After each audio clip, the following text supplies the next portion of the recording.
पिछले कुछ समय से लगातार सरकार ज्वेलर्स और सोने पर अपना शिकंजा कसते ही जा रही है और इसी को आगे बढ़ाते हुए अब सरकार ने गोल्ड की इंपोर्ट ड्यूटी में बढ़ोतरी की है, जिसके ज्वेलर्स और ग्राहकों पर क्या अच्छे और बुरे प्रभाव पड़ने वाले हैं, इसको हम इस वीडियो के माध्यम से जानने की कोशिश करेंगे। हेलो दोस्तों, मैं संदीप सोनी एक बार फिर आपका मेरे यूट्यूब चैनल पर हार्दिक स्वागत करता हूँ।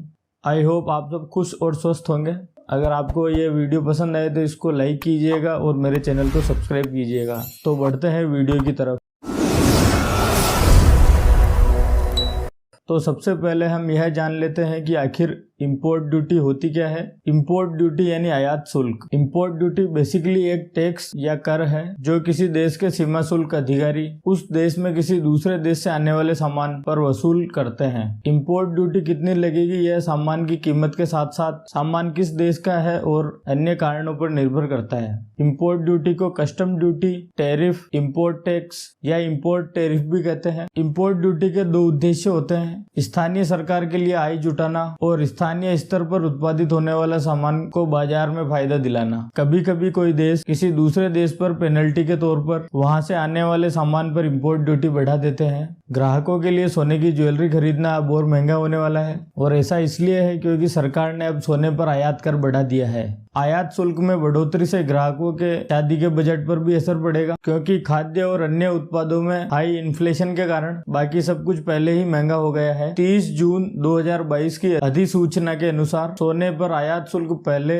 10.75 से बढ़ाकर 15% कर दिया गया है और आयात शुल्क में बढ़ोतरी तत्काल प्रभाव से लागू कर दी गई है। महामारी की शुरुआत के बाद सोने की कीमतों ने रिकॉर्ड ऊंचाइयों को छू लिया था। मार्च 2020 में सोना 41,000 रुपए से लेकर 43,000 रुपए के दायरे में कारोबार कर रहा था। हालांकि यह जुलाई 2020 में 50,000 के आंकड़े को पार कर चुका था और अगस्त 2020 में 56,000 रुपए के रिकॉर्ड उच्च स्तर को छू गया था। आयात शुल्क में 15% की बढ़ोतरी से ग्राहकों के लिए सोना खरीदना और भी महंगा हो जाएगा। पिछले साल से सोने की खरीदारी बढ़ रही है। इंडियंस को सोना खरीदना सबसे ज्यादा पसंद है क्योंकि वह इसे सबसे सेफ इन्वेस्टमेंट मानते हैं, हाई इन्फ्लेशन से बचाव करते हैं और वित्तीय आपातकाल के समय में आसानी से समाप्त हो जाते हैं। अब हम यह जानते हैं कि एक ज्वेलरी की कीमत की कैलकुलेशन कैसे लगाता है। क्योंकि सोने का कारोबार कमोडिटी के रूप में होता है, इसलिए इसकी कीमत रोजाना बदलती रहती है। इसके अलावा हर शहर का अपना एक आभूषण संघ होता है और इन्हीं संघों द्वारा घोषित सोने की दर अलग अलग शहर में अलग अलग होती है। ज्वेलर्स द्वारा खरीदे गए सोना, जिसे बाद में एक ज्वेलरी के टुकड़े के रूप में बदल लिया जाता है, उसमें इंपोर्ट टैक्स पहले से ही टुकड़े की कीमत में शामिल होगा।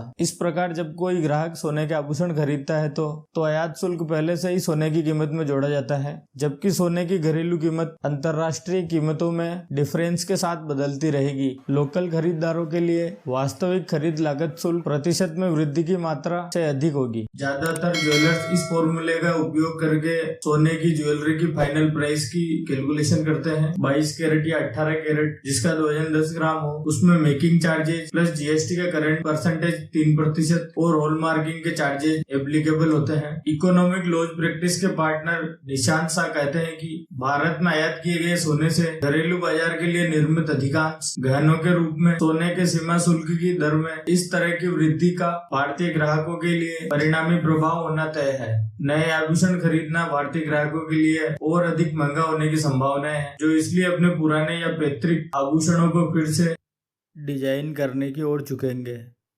तो अब हम यह जान लेते हैं कि सोने पर आयात शुल्क क्यों बढ़ाया गया। वित्त मंत्रालय द्वारा जारी प्रेस विज्ञप्ति के अनुसार सोने के आयात में अचानक उछाल आया है। मई के महीने में कुल 107 टन सोने का आयात किया गया था और जून में भी आयात महत्वपूर्ण रहा है। सोने के आयात में उछाल से चालू खाते के घाटे पर दबाव पड़ रहा है। सोने के आयात पर अंकुश लगाने के लिए सीमा शुल्क को मौजूदा 10.75 से बढ़ाकर 15% कर दिया गया है। Abhishek Jain, partner indirect tax KPMG in India कहते हैं कि सरकार ने सोने की छड़ों के आयात के लिए सीमा शुल्क दर को मौजूदा 6.9% और 7.5% से बढ़ाकर 11.85% और 12.5% कर दिया है, जबकि सामाजिक कल्याण अधिभार से छूट दी गई है। यह परिवर्तन के आयात के कारण बहिर्भाव को थोड़ा कम करेगा और आईएनआर से यूएसडी अनुपात को स्थिरता प्रदान करने में मदद करेगा। ब्लूमबर्ग के अनुसार यह पिछले साल का उलट है। जब भारत ने संघीय बजट में कर को घटाकर 7.5% कर दिया। बता दें, सरकार ने बजट 2021 में सोने पर कस्टम ड्यूटी को पहले के 12.5% से घटाकर 7.5% कर दिया है और इसी के साथ अब सोना खरीदना और ज्यादा सुरक्षित हो चुका है। हालांकि सरकार ने ग्राहकों को